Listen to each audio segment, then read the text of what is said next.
What's up, everybody? Rob Nakamura here. I'm here with the High Chief, Zac Pauga.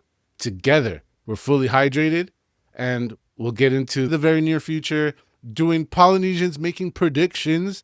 UFC Fight Night, Bonfim versus Brown. We got Gabriel Bonfim, Randy Brown as the main event. We don't tell each other our picks. We just do the main card, and we give you one banger alert somewhere on the card, something you should be paying attention to, folks. Drop some comments. Let us know who you're picking, who you're running with. All right, main card starts with Marco Tulio versus Christian Leroy Duncan. One of my favorite names to say, by the way. CLD, as some people like to say. The underdog, plus 120 as the underdog. Tulio, negative 150. And what you got, sir? This is a sweet fight. If this wasn't on the main card, this would be my banger alert of the card. I always pick against Christian Leroy Duncan, and he always proves me wrong. He always wins his fights. So I'm going with him as the underdog. I'm picking Christian Leroy Duncan. It's a good fight. I'm not convinced either way, but I am going to pick Duncan here. I would normally support you. I feel like CLD has come a long way. He's shown earlier in his career, man, he was one of the most exciting people to watch. You want to watch some just fun stuff, watch his his regional fights and his come up. Dude was a highlight reel. Not saying anything against him now. It's still pretty cool. But just because people on X have been pissing me off, normally the UK people, I'm not supporting any UK anybody's for for the rest of the year. It's only November right now. For the rest of 2025, I am purely picking against you guys just on merit. Let's go, Tulio. Let's go. We didn't like the English in 1776, and we're not going to do it now. At least I'm not. Let's go, Brazil by proxy. Let's run it up. All right, next fight. Ricky Simon versus Rony Barcelos. I can actually say the H sound because he is Brazilian. Inside long-running joke here. Anyways, Barcelos, the underdog, plus 145. Simon, the favorite, 175. What you got, sir? I'm going Ricky Simon. Barcelos is good, but he's almost 40 at 135. I would bet you, if you pull the statistics of 38-year-olds fighting at 135, there's not a whole lot winning in the last 5 years. That is a real statement. And that is science that goes and transcends our own sport. That goes back into boxing stats. Great red flag. We use red flags here, folks, sometimes, people. And that's definitely one of them. Good call, Zach. I am also going with Mr. Simon. So USA, go Ricky, go get him. All right, next one. By the way, the Bonfim brothers, this is not the guy I mentioned in the main event. This is his other brother. Ishmael, Bonfim going against Chris Padilla. Padilla, the underdog, plus 165. Negative 215 for Bonfim. And call it. I'm going with Bonfim here. I always want to be able to give you guys bangers or underdogs to bet on. But I think Ishmael he's not the main event, but he's got an easier fight on his hands here against Padilla. There's no easy UFC fights, but both Bonfim brothers are very good, and Chris Padilla is an easier task than Randy Brown. Fair enough. Respect to that. Now, this is not close enough to actually warrant the red flag. Bonfim last fight was a loss 8 months ago. That's over the 6-month threshold that we really hold heavy to. So I just wanted to highlight that out for anybody who might question it later. Mm-hmm. I'm going also with Zach on this one. Let's go Bonfim. And just a side note, I think the chain has been broken, but there is a thing about the Bonfim brothers fighting on the same card, and I think they've won almost every time. They might have had one drop on that, but they've literally since their earliest days, I think they have a crazy 6-7 event together on the same card win streaks. All right, next fight. Muslim Salikov versus Uros Medic.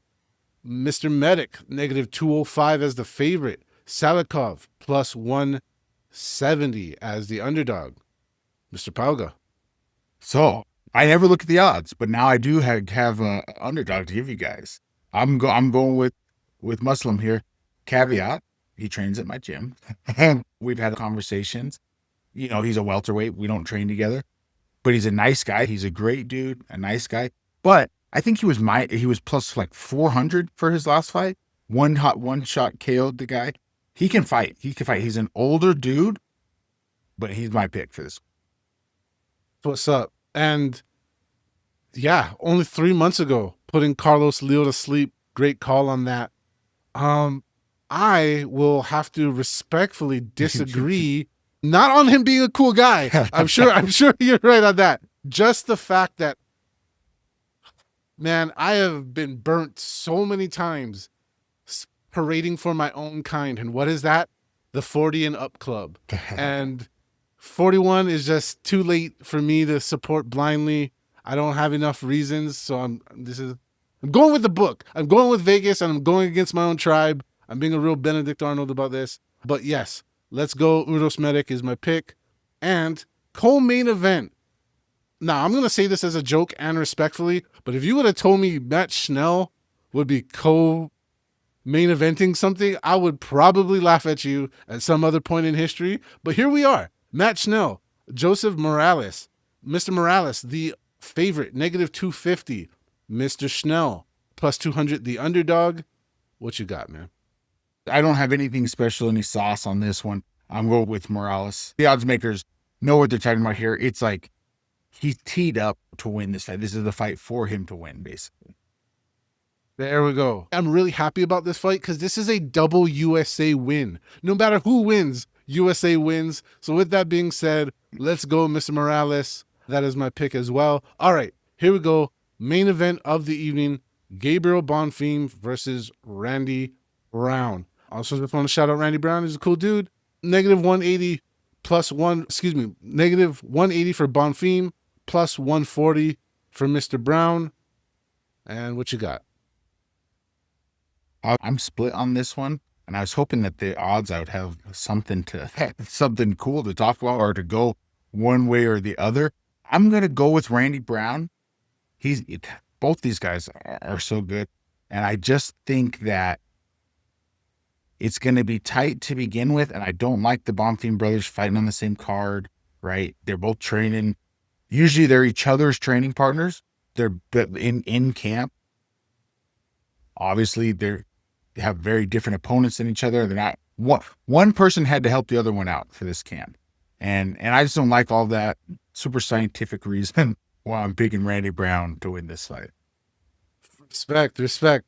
I am respectfully going against that because I'm for the brotherly thing. I'm for the Mario Luigi for the crown. Like, why not? Like, why not have two dudes, two bros, legitimate brothers, run it up and do good things together? I would like to see two wins again. Now, I'm torn. I just want to say Mr. Brown is a very cool dude. I like him very much. I almost hate myself a little bit for picking against him, but that's what I'm doing here tonight. So good luck, Randy. Please make me wrong. Make an asshole out of me. It's not hard to do, but good luck, dude. All right. This would go to the banger alert anywhere on the card that we go, hey, dude, do not be making sandwiches during this fight. And go for it, sir. So I'm going prelims. I'm going to the heavyweight division. Josh Hockett versus Max Gimenez. The point, Hockett's going to destroy this dude. He's going to, Hockett is a character. He is full on WWE playing a character. And that's fine. He's also really good. He can wrestle and he finishes people. This is going to be an interesting thing that you're not going to want to miss, or you're going to be seeing the memes of it. At least you can see the original. You can know what the memes are about. Good call. He is quite a character. For better or worse, it depends on your opinion and how much sense of humor you have. Also, you two guys, fullbacks with NFL experience. So I can see what you do there. Heavyweight connection, fullback NFL connection. I like it. I like that pick. I was nervous that you were going to pick the one I was looking at, but then as soon as I saw that fight, I was like, nah, Zach's picking that one for sure. Jamal Emmers, Hyder Emil. That fight has my attention. Shout out Mr. Emmers, very cool dude. Also, Mr. Emil, very cool dude as well. I think very highly of these two guys, and I think this is going to be a good fight. I know there's some other ones on here, but the rules is we pick one. So that's my pick. No, it's a banger. That's the featured prelim for a reason. And one thing I don't know if people know, other than we talked about the co-main event, right? You talked about Matt Schnell being a co-main event that you never. So nobody wants to be the co-main event. I have been a co-main event. Co-main event doesn't do anything for you. If you're not the main event, you want to be the featured prelim. Those are the two most prestigious areas on the fight card. And Hyder or Mill, being on the featured prelim, there's a reason why. What's up? Yeah, I never really thought about that. That's genuine, like, second place. Nobody wants that. Yeah. You're the bathroom break that people can take before the main event happens. God. Well, folks, like, comment, subscribe, please. All the things YouTubers say. Please, I hope you enjoyed it. It's been a good time. We'll see you next time. But in the meantime, stay fully hydrated. All right.